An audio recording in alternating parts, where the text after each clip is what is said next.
A paz de Cristo e a alegria de Maria, seja bem-vindo, seja bem-vinda, meu irmão, minha irmã. Eu sou Pádua Costa, da comunidade Mariana Boa Semente, e com muita alegria recebo você para mais um encontro de direção espiritual com São Francisco de Sales, o Bispo de Genebra. Acolha você que está conosco pela internet, pelas páginas da comunidade Mariana Boa Semente ou da paróquia de Santo Antônio.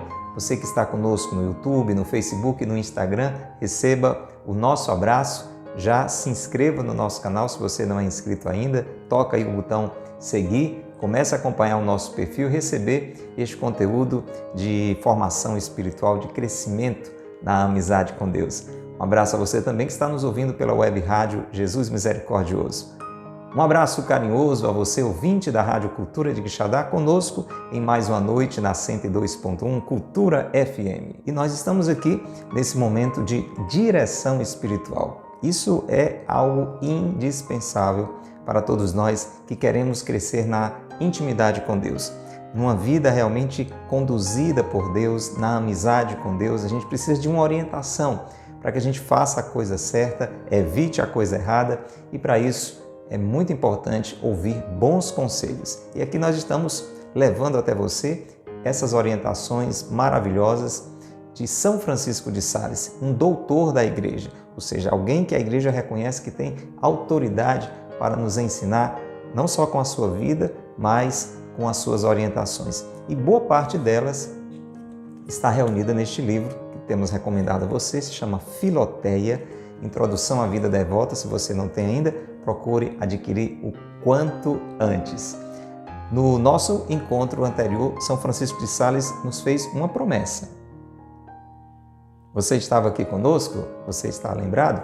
Ele estava nos orientando como crescer num processo de purificação da alma, nos livrando não só do pecado grave, né? Essa realidade extremamente perigosa e trágica na nossa vida, mas também de tudo aquilo que nos leva ao pecado grave, também dos pecados menores, das inclinações a estes pecados e até das imperfeições naturais, daquilo que muitas vezes nós temos por inclinação do nosso próprio temperamento, da nossa natureza. A gente até diz, não, mas isso aqui é da minha natureza. Pois é, mas as coisas ruins, também naturais, precisam ser retiradas da nossa vida, purificadas, para que o nosso coração esteja numa união cada vez mais autêntica, mais profunda, mais sincera com Deus. E ele disse que ia nos orientar como fazer isso acontecer. Pois bem, vamos começar hoje. Inicia então a segunda parte, olha que maravilha, do livro Filoteia. A primeira parte, espero que tenha alcançado o objetivo dela, segundo São Francisco de Sales, é nos fazer crescer no desejo da amizade com Deus. É quase impossível que alguém lá no fundo, pelo menos, não tenha esse desejo de estar mais perto de Deus. Até as pessoas que não são tão religiosas assim. Porém, esse desejo, segundo São Francisco de Sales, tem que se tornar forte, intenso, né? Decidido.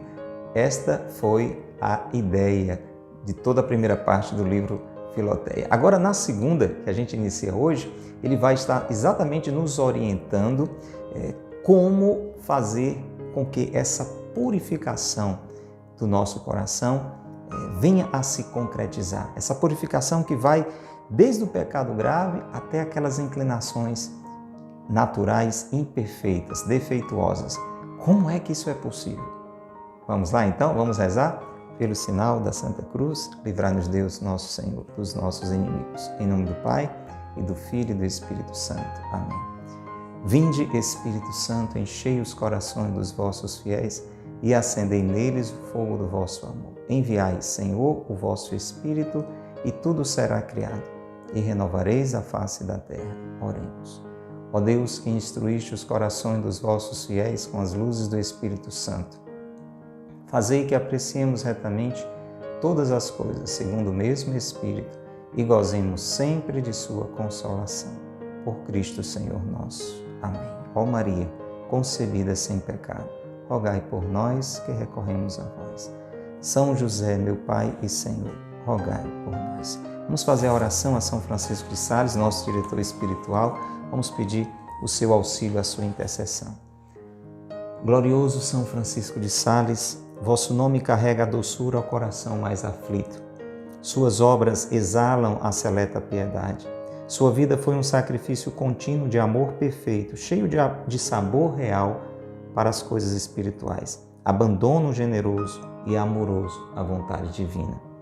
Ensinai-me a humildade interior, a doçura exterior e a imitação de todas as virtudes dos corações de Jesus e Maria.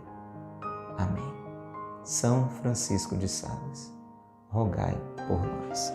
E traçamos sobre nós mente, lábios, coração, o sinal da nossa redenção, o sinal do amor de Deus, o sinal da cruz. Pelo sinal da Santa Cruz, livrai-nos Deus, nosso Senhor, dos nossos inimigos. Em nome do Pai, e do Filho, e do Espírito Santo. Amém. Segunda parte do livro Filoteia. Estamos avançando, graças a Deus.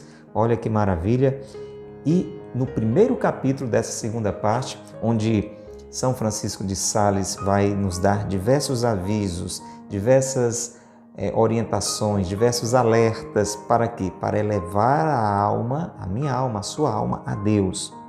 Por meio, atenção, de dois meios, da oração e da recepção dos sacramentos.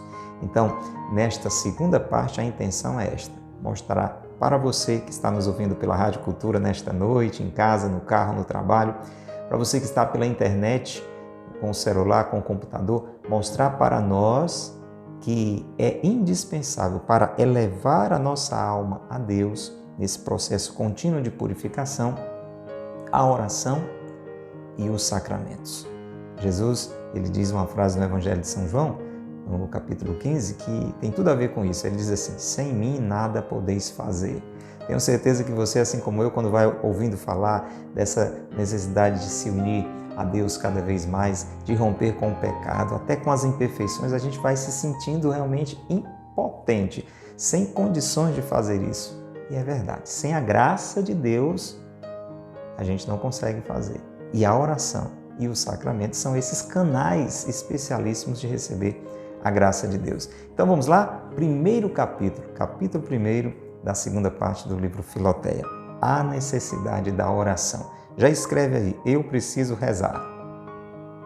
Você já reza? Então escreve assim: eu preciso rezar mais. Bote aí: eu preciso rezar cada vez mais. Escreva aí no seu celular, digite no seu computador. Vamos ouvir então a riqueza do ensinamento de São Francisco de Sales. Ele diz: a oração, fazendo o nosso espírito penetrar na plena luz da divindade e expondo a nossa vontade abertamente aos ardores do amor divino, é o meio mais eficaz de dissipar as trevas de erros e ignorância que obscurecem a nossa mente e de purificar o nosso coração de todos os seus afetos desordenados. Quando eu rezo, quando você reza, nós nos expomos à luz de Deus. E expondo a nossa vontade, a nossa intenção abertamente a esta luz, a este fogo luminoso, ele dissipa a escuridão da nossa alma. Quando a gente está com a roupa assim, meio suja, e está no meio do corre-corre, e principalmente se está num lugar escuro, a gente não percebe. Mas quando a gente vai para um local mais claro, mais calmo, que a gente para se observar, às vezes fica até com vergonha, né? Meu Deus, como é que eu estava com essa roupa suja desse jeito e não tinha percebido? Entendeu?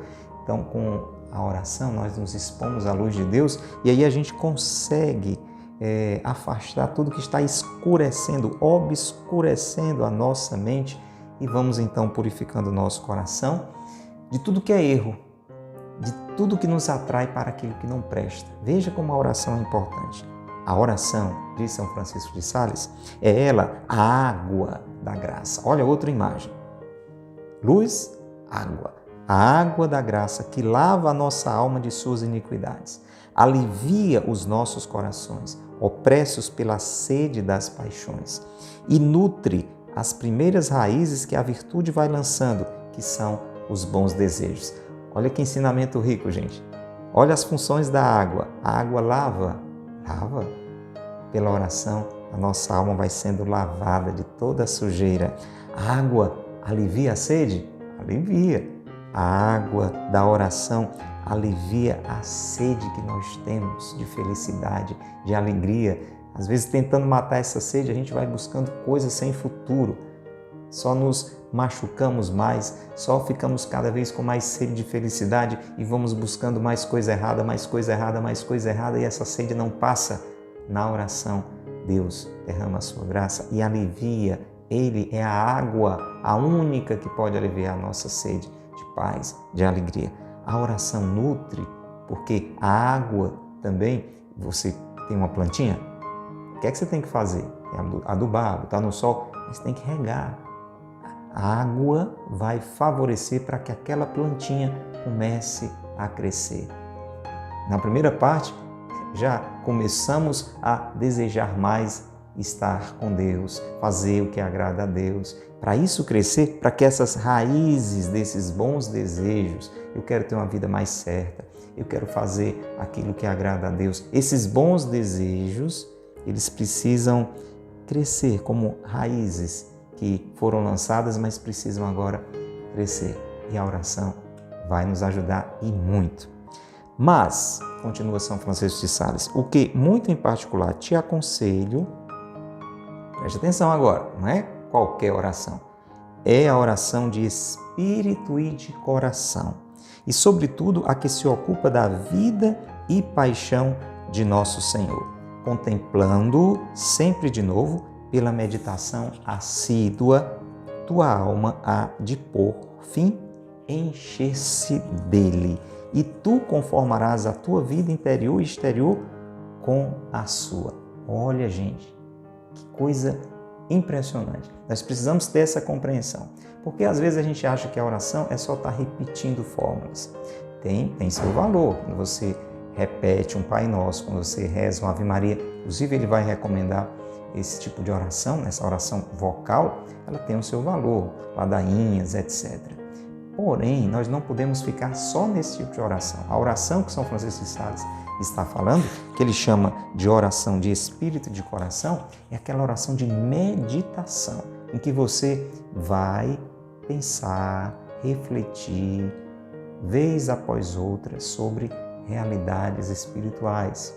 E aqui ele está nos colocando a pessoa de Jesus.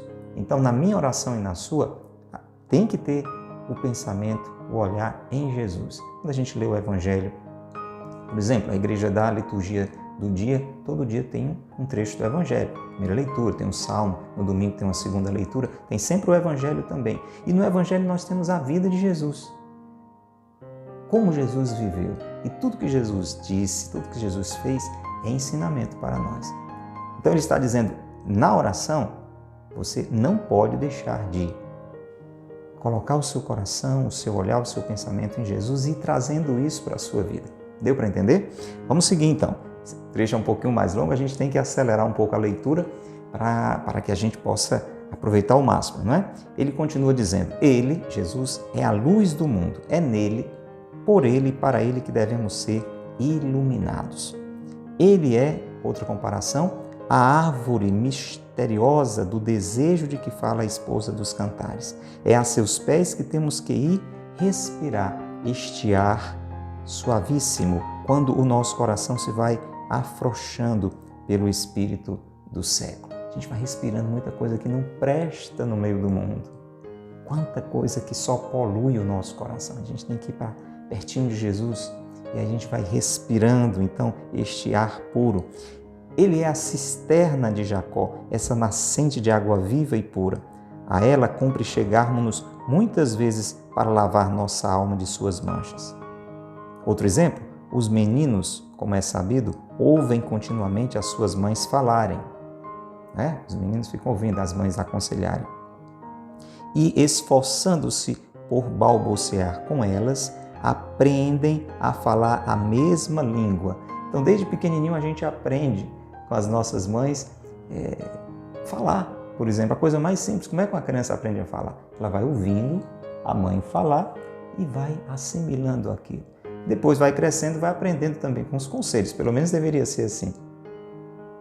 Então ele diz, deste mesmo modo, nós, unindo-nos com nosso Senhor, pela meditação e notando as suas palavras e ações, os seus sentimentos e inclinações, aprenderemos por fim, com a sua graça, a falar com Ele, a agir com Ele, a julgar como Ele e a amar como Ele.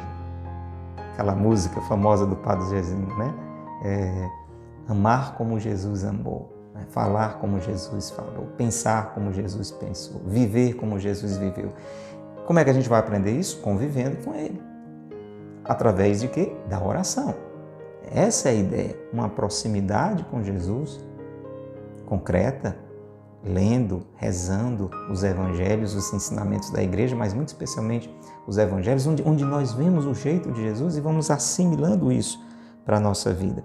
A Ele é preciso prendermos-nos, filoteia. Ouviu, meu irmão, minha irmã? Eu e você precisamos estar presos em Jesus, como São Paulo dizia, né? Que era prisioneiro de Cristo. E crê-me que não podemos ir a Deus o Pai senão por esta porta que é Jesus Cristo, como Ele mesmo nos disse. Quer ser amigo de Deus, quer estar perto de Deus, tem uma porta, tem uma forma, tem um caminho, que se chama Jesus, que é Deus feito homem. Nós não tínhamos, depois da queda do pecado, como ir a Deus. E Deus veio a nós na pessoa do seu Filho, Deus, na segunda pessoa da Trindade, que se fez homem. E Ele disse, ninguém vai ao Pai senão por mim. Não tem outro caminho, entendeu, meu irmão? Para uma proximidade realmente concreta com Deus, a gente precisa passar por Jesus Cristo. E aqui, uma imagem muito interessante que São Francisco de Sales nos traz, falando do espelho. O que é o espelho? O espelho é um vidro, né? Mas é um vidro que tem uma capa, é isso que transforma ele no espelho. O vidro de um espelho não pode deter a nossa vista se não for aplicado a um corpo sólido, como o chumbo e o estanho. De modo análogo, jamais nos seria possível contemplar a divindade desta vida mortal se não se unisse à nossa humanidade em Jesus Cristo, cuja vida, paixão e morte constituem para as meditações o objeto mais proporcionado a nossas luzes, mais agradável ao nosso coração e mais útil ao melhoramento de nossos costumes. Então, para a gente conseguir entender nossa realidade, nossa natureza humana, como Deus quer, como Deus pensou, Deus se fez homem. Deus colocou a sua divindade unida à nossa humanidade, como o chumbo, como o estanho, não é? Se colocam ali no vidro e ali você agora se vê naquele vidro que agora não é mais um vidro, é um espelho. Então a gente olha para Jesus, quando a gente está rezando e vai vendo o que foi que Jesus disse, como é que Jesus pensava, o que é que Jesus fazia, a gente vai percebendo que esse é o jeito que temos que viver. E vamos refletindo, mas eu não estou fazendo assim. A gente vê Jesus perdoar, entende que devia perdoar daquele jeito e percebe que não está perdoando. E aí há um movimento, ou deve haver um movimento no nosso coração de dizer, eu quero ser assim, eu preciso ser assim. Senão eu não me uno ao Pai, senão eu não vou ser realizado, senão não vou ser aquilo que o Criador pensou para mim. E eu não vou ser feliz. Entende? Então a oração precisa ter esse nível de reflexão iluminada pelo Espírito Santo. Não pode só ser uma repetição de palavras sem pensar. Tem que ter essa colocação da inteligência para que ela vá movendo então a nossa vontade na direção certa, causando então o melhoramento dos nossos costumes. O Divino Salvador chamou-se a si mesmo o pão descido do céu por muitas razões. Você não sabe? Jesus disse, eu sou o pão vivo descido do céu. Olha que iluminação linda São Francisco de Sales vai trazer agora para nós. Ele disse que existem muitas razões para Jesus ter dito que era o pão, né? Essa imagem do pão, entre as quais podemos aduzir, acrescentar a seguinte: assim como se come o pão com toda sorte de alimento, não é verdade? O pão, a gente come o pão com nata, o pão com manteiga, o pão com carne, o pão com queijo, o pão com ovo, o pão com café, o pão com vinho. Parece uma coisa boba, mas presta atenção onde ele vai chegar. Como se come o pão com toda sorte de alimento, assim devemos tomar o Espírito de Jesus Cristo na meditação, na oração, e Ele nutrindo-nos, né? A gente recebendo aquele pão, a vida, o Espírito de Jesus, o jeito de Jesus, a gente se alimenta e esse pão, que é Jesus, influirá em todas as nossas ações. Olha que coisa linda! A gente recebe Jesus como alimento. Ele está falando na oração a gente recebe Jesus, não é só na comunhão. A gente vai chegar também lá na comunhão, mas o sentido vai ser muito parecido. Então agora, este pão que é Jesus, que está em nós, ele vai nos acompanhar em todas as outras realidades da nossa vida. Assim como o pão com ovo, o pão com queijo, o pão com nata, o pão com manteiga, entende?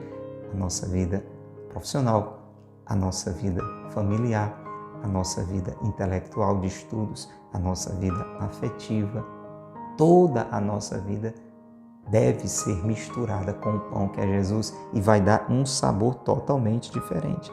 Isso vai nutrir e influenciar em todas as nossas ações. Por isso, muitos autores repartiram em diversos pontos de meditação o que sabemos de sua vida e paixão. Então você vai ter muitos autores falando do nascimento de Jesus, da infância de Jesus, da juventude de Jesus, da missão de Jesus, do sofrimento de Jesus, da morte de Jesus, da ressurreição de Jesus. Todas essas realidades da vida de Jesus iluminam, orientam a nossa vida. E aqui ele cita, entre esses autores, aconselho-te especialmente São Boaventura, Belitani, Bruno, Capiglia, Granada e La Puente. Emprega neste exercício 1 hora por dia. Olha lá, dica concreta. Procure rezar 1 hora por dia. Eu não rezo de jeito nenhum. Vamos lá, começa então, né? Começa aí com 5 minutos, 10 minutos, né? Vai criando este hábito, procurando reservar no seu dia um tempo da oração. Estabelece essa meta. Eu quero chegar a rezar 1 hora por dia. Que horas? Ele vai detalhar. Ou antes do jantar, ou de manhã. Se for possível, antes que percas as boas disposições e tranquilidade de espírito que dá o repouso da noite. Em outras palavras, não vá rezar quando tiver com sono. Por isso que ele coloca assim, ou no início do dia, que você já deveria ter passado a noite dormindo, por isso que a noite foi feita para dormir, né? Agora, se você fica até de madrugada fazendo sei lá o que, no início do dia é o seu pior momento para rezar, você está morrendo de sono, né? E também ele não coloca assim na noite, porque você já passou o dia tendo muitas atividades, depois que janta, então, é que esmorece, né? Então, tem essa questão lógica, você tem que estar bem para rezar.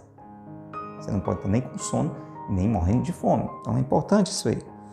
Mas não prolongues demais este tempo. Não prolongues mais este tempo, a não ser que o teu pai espiritual tenha fixado expressamente. Em outras palavras, não vá com muita sede ao pote, né? Então, agora eu quero, então vou rezar 3 horas sem parar. Ele diz que isso não é muito interessante, a não ser que aquela pessoa que está ali acompanhando, né? O padre, o bispo, uma freira, sei lá, quem está te ajudando nos caminhos espirituais, diga, você precisa rezar mais do que 1 hora. Mas 1 hora seria o ideal, é isso que ele diz aqui. Se te for possível fazer este exercício com maior tranquilidade numa igreja, parece-me ainda melhor, porque, a meu ver, nem pai, nem mãe, nem marido, nem mulher, nem pessoa alguma terá direito de disputar-te esta hora de devoção. Ao contrário, em casa não podes contar com toda ela, nem com tanta liberdade, em razão da dependência em que aí te achas. Então, vamos falar sobre isso aqui, rapidinho. São Francisco de Sales está dizendo, o ideal é que a gente fizesse essa oração numa igreja. Por quê? Porque é um ambiente supostamente ideal para se rezar. Pelo menos se espera que numa igreja tenha silêncio, todo mundo que está lá está querendo rezar, então isso favorece. Ele diz que em casa, com outra movimentação, o pai, a mãe puxa para um lado, o filho puxa para o outro, a mulher puxa para o outro, você não vai ter aquela concentração. Atenção, preste atenção, isso não quer dizer que isso não seja possível. Se você reserva um horário e um local na sua casa que transforma aquele espaço em um lugar de oração, né? Como se você fizesse uma capelinha na sua casa, pode ser um canto da casa. Então, busque a essência desse ensinamento.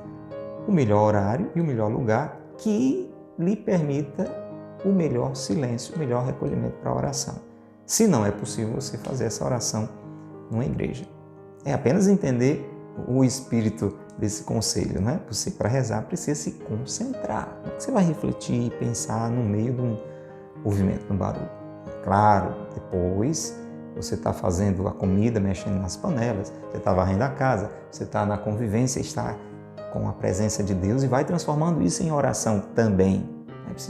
Entende? Precisa daquele momento. É como uma intimidade, né?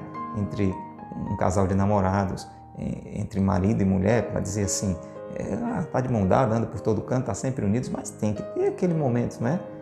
De intimidade, sozinhos ali, para que haja aquela troca de experiência, de partilha, de amor, de conversa. Deu para entender?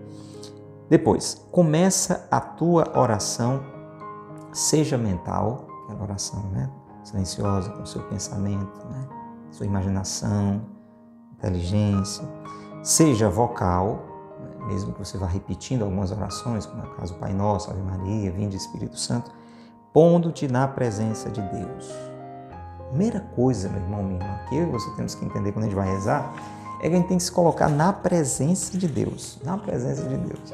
Aí você, mas é claro, se eu estou rezando o Pai Nosso, estou na presença de Deus. Não necessariamente, né? Pode ser só da boca para fora, a cabeça sei lá onde. Não. Se aquieta, se dar conta que está na presença de Deus, aí você começa a rezar. Nunca negligencies esta prática e verás em pouco tempo os seus resultados. Faça isso, ele está dando a garantia. Chegou lá, está no céu, né? Faça isso, você vai ver os resultados. Se em mim confias, aqui vem um outro conselho, há de recitar o Pater Noster, Ave Maria e o Credo em latim, que é um conselho que ele está dando, né? Não vamos dizer que é indispensável, você não vai deixar de rezar se você não conseguir, mas se conseguir, se aprender e conseguir, ele está dizendo, pode confiar, é muito importante. Não omitirás, no entanto, de aprender estas orações também em tua língua materna, para que lhe entendas o sentido. Isso aí talvez seja mais fácil, né? Você rezar o Pai Nosso, Ave Maria, o Credo na sua própria língua. Claro, dá para entender diretamente o que estamos dizendo. Deste modo, conformando-te ao uso da igreja pela língua da religião, compreenderás outro sim o sentido admirável destas orações e lhe saborearás a suavidade. Aqui a gente pode lembrar, por exemplo, aquela história de São Francisco que foi rezar um dia à noite e parou no Pai do Pai Nosso, né? Ele disse, Pai, pronto, ele parou para dizer, são orações tão profundas que a gente reza de qualquer jeito, mas se a gente rezar prestando atenção, o que a gente diz em um Pai Nosso e em uma Ave Maria, os frutos seriam muito, muito, muito maiores.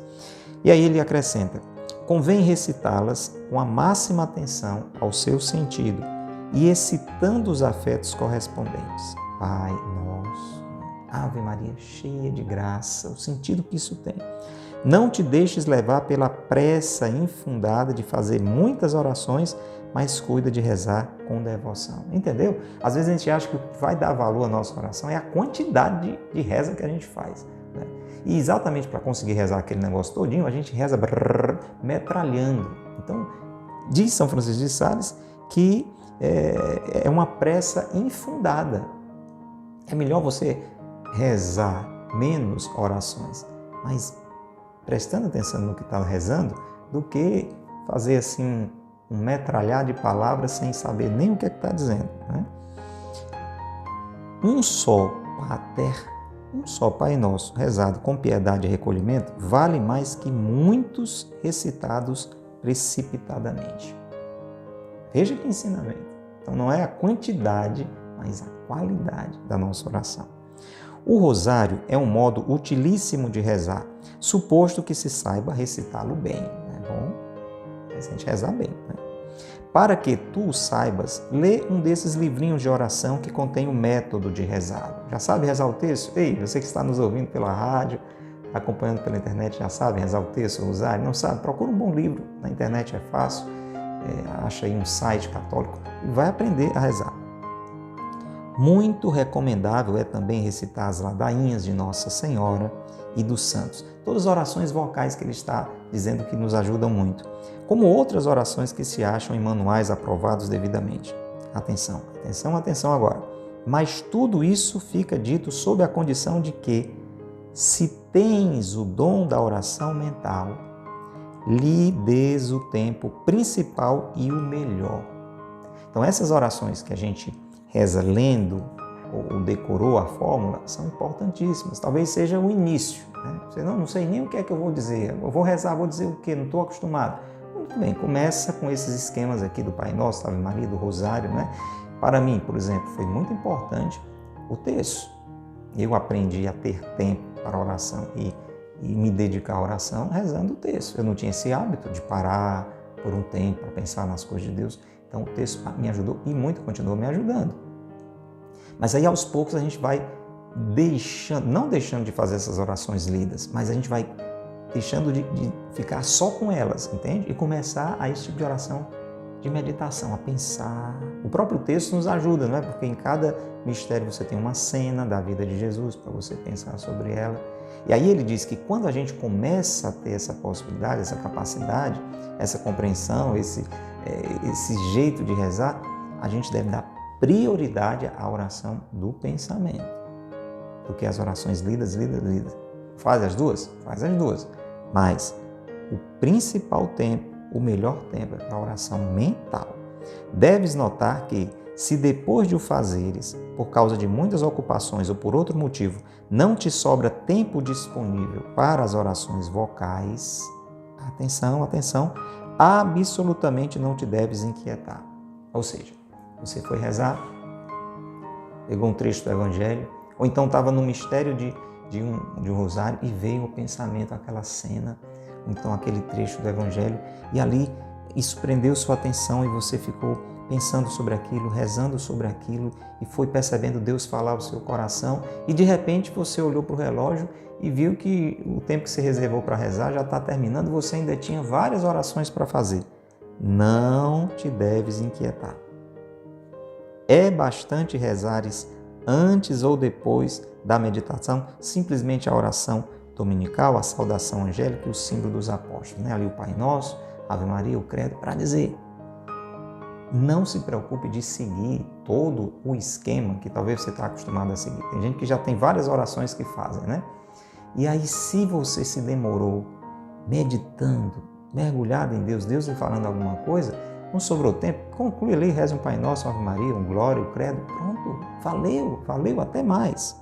Se ao recitares uma oração vocal, te sentires atraída à oração mental, você estava rezando um Pai Nosso, que estás no céu, santificado. Então estava rezando uma Ave Maria, ou estava rezando uma ladainha, ou estava fazendo uma oração do Santo Terço, e ali Deus lhe atraiu. Não é você pensar em uma coisa que não tem nada a ver, né? Isso aí é dispersão, mas alguma coisa que vem de Deus chamou a sua atenção, você está sentindo, percebendo que Deus está lhe falando. Se isso acontecer, muito longe de te reprimires esta inclinação, né? Já pensou? Você poderia dizer assim, não, Deus não fala isso aqui que eu tenho que terminar de rezar o texto. Muito longe de reprimires esta inclinação, deves deixar-te levar suavemente e não te perturbes por não acabar todas as orações que te tem proposto. Já deu para entender, não é? A oração do espírito e do coração é muito mais agradável a Deus e salutar a alma do que a oração dos lábios. Vou repetir para fechar esse ensinamento. A oração do espírito e do coração, aquela oração mental, né, interior, é muito mais agradável a Deus e salutar a alma do que a oração dos lábios. A oração dos lábios é agradável? Faz bem? Faz. Mas a outra, ainda mais. Está bem de ver que a esta regra hás de executar o ofício divino e aquelas orações que estás obrigada a recitar. Por exemplo, se é um religioso, uma religiosa, tem, né, algumas obrigações no seu ritmo de oração, e aí você não vai simplesmente dizer que eu estou mergulhado aqui na presença de Deus, então não vou fazer mais as minhas obrigações. Não, e tem que ter o bom senso, né?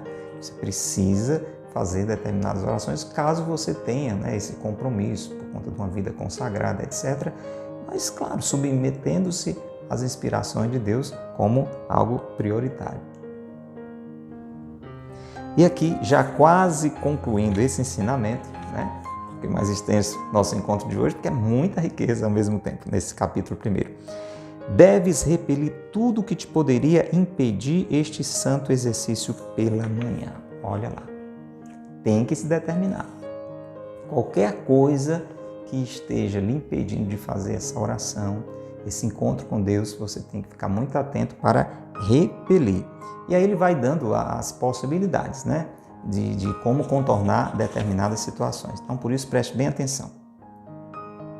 Ele diz aqui, mas se tuas múltiplas ocupações, né? Você já pensou aí, no meu caso, eu tenho tanta coisa para fazer, cedinho, como é que eu vou fazer? Se tuas múltiplas ocupações ou outras razões legítimas te roubam este tempo, você tinha que fazer no início da manhã essa oração, procura fazer a meditação de tarde. Não deu mesmo, de manhã seria o melhor horário. Não deu mesmo, procure fazer de tarde. Atenção, a hora mais distante possível da refeição.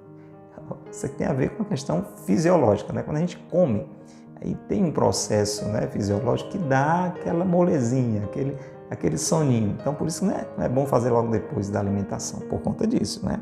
Procura fazer a hora mais distante possível da refeição. Quer para evitar a sonolência, que eu acabei de dizer, quer para não fazer mal à saúde. Então, depois da refeição, você precisa, né, deixar a sua digestão acontecer da melhor maneira. Atenção! Terminando. E se prevês que em todo o dia não acharás tempo para a oração, e aí o dia todo eu não consegui, né? Não foi por má vontade, não deu. O que é que eu faço? Estou acabado, acabou tudo. Não, calma. Se prevês que em todo o dia não acharás tempo para a oração, cumpre reparares essa perda. Foi uma perda. Passou o dia, não rezou, foi uma perda. Vamos ter que reparar essa perda, suprindo-a por essas elevações frequentes de espírito e coração a Deus, as quais chamamos jaculatórias. Então, ele vai dar algumas formas de contornar isso emergencialmente. Atenção, viu, gente? Isso aqui não é regra, é exceção. Aquele dia, sabe aquele dia que não teve mesmo como parar de jeito nenhum, mas tem que ser um dia isolado, viu? Isso aqui não é todo dia assim. Foi um dia mais corrido. O que é que você faz? Ele vai dar as dicas. Uma das maneiras é, no meio do corre-corre daquele dia, de vez em quando eleve o coração a Deus, diga, por exemplo, Jesus, eu confio em vós, né? Meu Senhor e meu Deus, Senhor, tende piedade de mim. Orações desse tipo, Senhor, meu pastor, nada me faltará. Até dentro daquilo que você está vivendo, né? A cada dia basta o seu mal. Vai lembrando das coisas que Jesus disse. Por isso que é importante ter na frequência do seu dia a dia esses momentos, porque num dia corrido como esse, o coração está cheio, né, dessas vozes, dessas luzes de Jesus. Essa é uma das maneiras, essas jaculatórias. Depois, uma leitura espiritual. Então, foi um dia muito corrido, mas sei lá, dá uma paradinha ali, leia alguma coisa que fale de Deus e se alimente mesmo brevemente daquilo, uma leitura espiritual. Por algum ato de penitência, né? Então, esse dia está corrido, mas eu vou fazer um jejum hoje, pelo menos eu estou aqui no corre-corre, não está dando para parar, fazer aquela meditação, mas eu vou fazer esse ou aquele sacrifício. Isso lhe leva para Deus, lhe aproxima de Deus, lhe lembra a Deus, que impede as consequências daquela perda. É uma forma de compensar aquele dia, hein? Não é todo dia, aquele dia que você não pôde rezar como devia. Atenção, e termina aqui. E propõe-lhe firmemente fazer a tua oração no dia seguinte. Então tem que ter esse propósito. Hoje não deu, foi corrido, meu Deus, o que é que eu faço? As dicas são essas que ele deu, uma jaculatória. Faz uma leitura espiritual rápida ali, faz alguma penitência naquele dia para lhe lembrar de Deus, para lhe ligar a Deus, para lhe prender a Deus. E no final das contas, assume o propósito, mas amanhã eu rezo. Com certeza você já teve algum dia em que você não comeu direito, em que você não dormiu direito. Foi tão corrido que você, menino, ontem eu nem parei para comer. Teve, não teve? Você acredita que eu nem dormi de ontem para hoje? Tem dias assim. Mas seja sincero comigo, meu irmão, minha irmã. Dá para ser todo dia assim? Se for todo dia assim, você adoece. Não precisa nem me esforçar para lhe explicar. Fique dias sem comer nem dormir. Como é que dá conta? Então você, não, hoje eu não dormi, hoje eu não comi, mas amanhã, se Deus quiser, eu vou recompensar. Não é assim? eu vou dormir mais um pouquinho.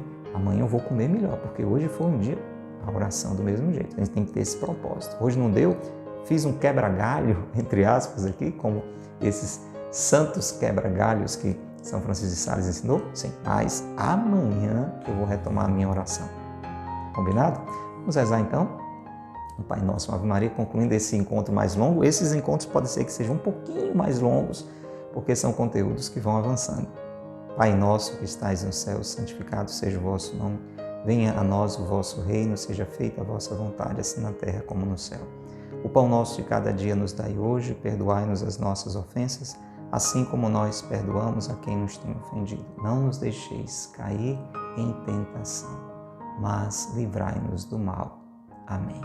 Ave Maria, cheia de graça, o Senhor é convosco. Bendita sois vós entre as mulheres, e bendito é o fruto do vosso ventre, Jesus. Santa Maria, Mãe de Deus, rogai por nós, pecadores, agora e na hora de nossa morte. Amém. Ó Maria concebida sem pecado, rogai por nós que recorremos a vós. São José, rogai por nós. São Francisco de Sales, rogai por nós.